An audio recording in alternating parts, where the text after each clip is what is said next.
Bonjour et bienvenue en tête-à-tête sur France 24. Notre invité cette semaine est Monseigneur Donatien Ncholet. C'est le secrétaire général de la Conférence épiscopale nationale du Congo, la CENCO.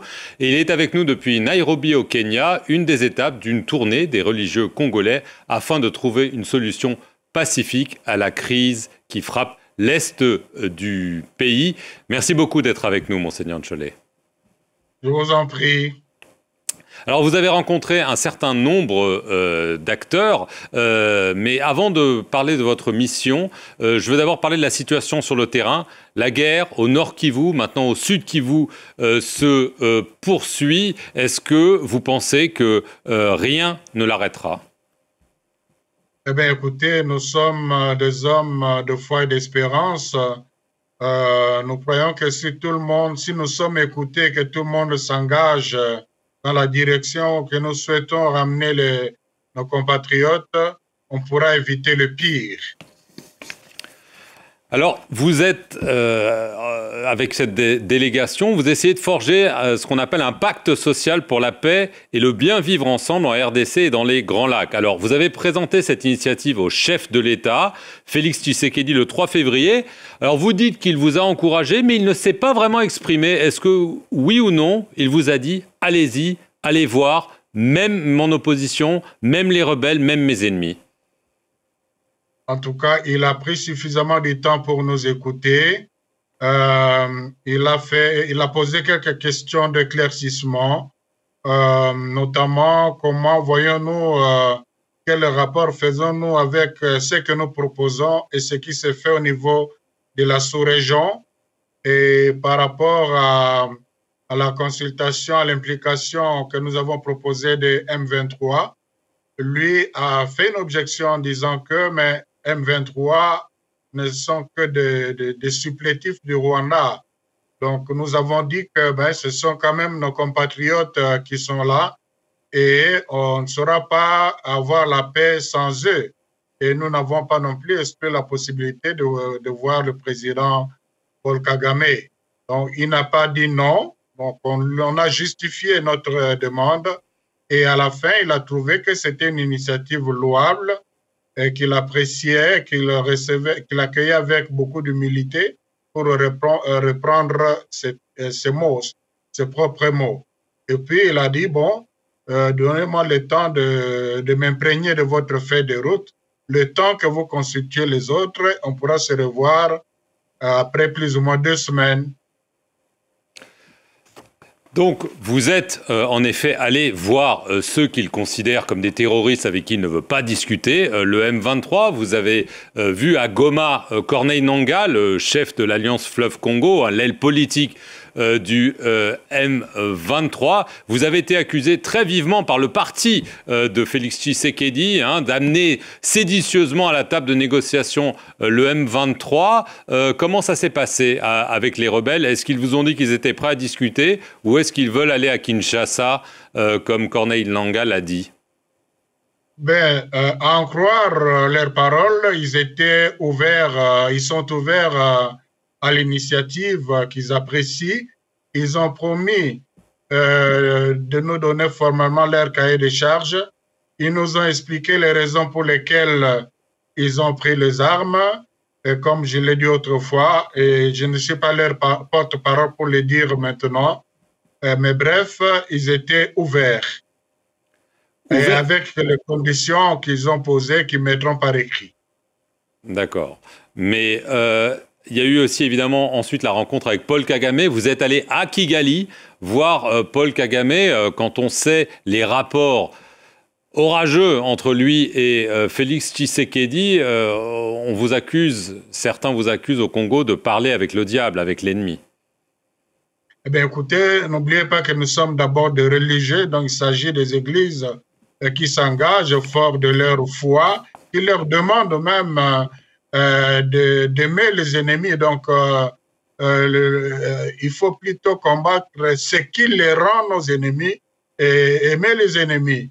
Donc, nous ne parlons pas en termes d'ennemis. Si vous allez vous rendre compte que depuis que la crise a éclaté, contrairement aux années passées, nous n'avons pas condamné les M23 ni M. Kagame. Ce n'est pas que on n'a pas de choses à les reprocher, tout comme on n'a pas reproché à nos gouvernants, parce que nous sommes dans une position où nous voulons que les gens se parlent et ce serait contre-productif d'accuser. Donc, de notre point de vue, les sanctions dans la dynamique que nous engageons seraient contre-positives.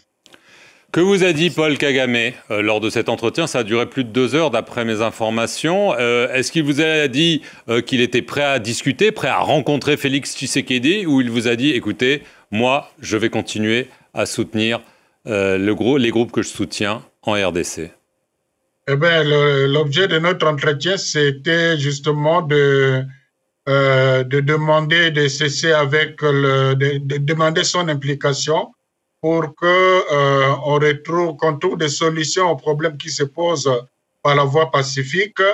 On lui a expliqué les tenants et les aboutissants de notre initiative. Il a beaucoup apprécié. Il a même dit que il encourage les religieux d'aller de l'avant là où eux, les politiciens, ont échoué à cause de leurs intérêts égoïstes. Il a parlé en ces thèmes-là. Donc, il a encouragé l'initiative et de son point de vue, il trouve qu'il y a vraiment à se parler entre Congolais et puis au niveau de la sous-région aussi, on peut se parler pour qu'on trouve une solution pacifique. Est-ce que ça veut dire qu'il est prêt à rencontrer Félix Tshisekedi? Est-ce que vous lui avez dit que ce serait important? Il ne l'a pas dit en ces termes, mais il est ouvert à la dynamique telle que nous l'avons exposée, c'est-à-dire nous aurons à parler entre nous Congolais, mais on devrait avoir une jonction avec ce qui se fait au niveau de la sous-région, ce qui nous a amené, entre autres, à venir à Nairobi.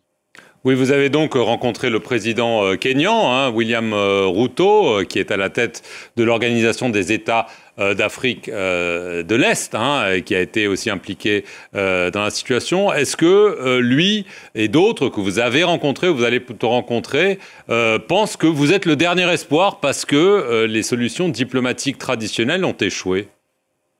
Ils n'ont pas parlé de dernier espoir, mais ils pensent que c'est une initiative qui peut beaucoup apporter dans les blocages actuels.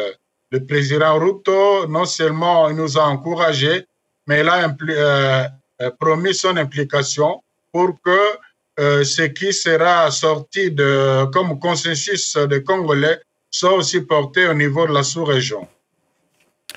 Vous avez aussi rencontré des opposants congolais à Kinshasa, mais aussi à Bruxelles ces derniers jours. On a aussi entendu le président Tshisekedi non seulement accuser le Rwanda, mais également son prédécesseur, Joseph Kabila, d'être le grand ordonnateur de ce qui se passe en ce moment à l'Est.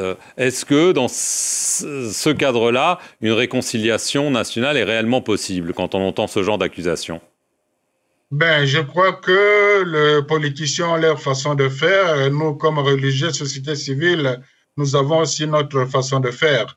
Nous n'avons pas des éléments pour affirmer ce que le président a affirmé, mais pour nous, il reste essentiel que l'on se retrouve autour d'une table pour se parler. Et un consensus est possible s'il y a bonne volonté. Mais donc je reviens à la question que tout le monde se pose. Le président Tshisekedi dit « Je ne veux pas m'asseoir à la même table que le M23 ». Vous avez parlé au M23. S'il donne des conditions dans les prochains jours qui vous semblent satisfaisantes, est-ce que vous allez dire, quand vous allez revoir le président Tshisekedi, il faut que vous vous asseyez à table avec le M23? En tout cas, c'est la recommandation que nous lui faisons. Évidemment, dans ce cas-ci, il ne se retrouvera pas, lui, en face de M23, mais M23, avec les autres Congolais, dont les Congolais qui sont au pouvoir, se retrouveront autour d'une table. Je crois qu'il y a déjà une nuance entre une rencontre directe entre le pouvoir de Kinshasa, ce que j'encourage aussi d'ailleurs, mais dans ce cadre-là, ça sera beaucoup plus intéressant parce que les M23 seront aux côtés des autres Congolais. pour parler du pays. Mais donc, vous considérez qu'il faut parler au M23, que le M23, ce sont des Congolais et pas seulement des marionnettes rwandaises. Exactement, ils ont leur part de responsabilité. Et je ne vois pas comment on va gagner en paix en les mettant à côté. Donc, c'est ça votre message. Exact.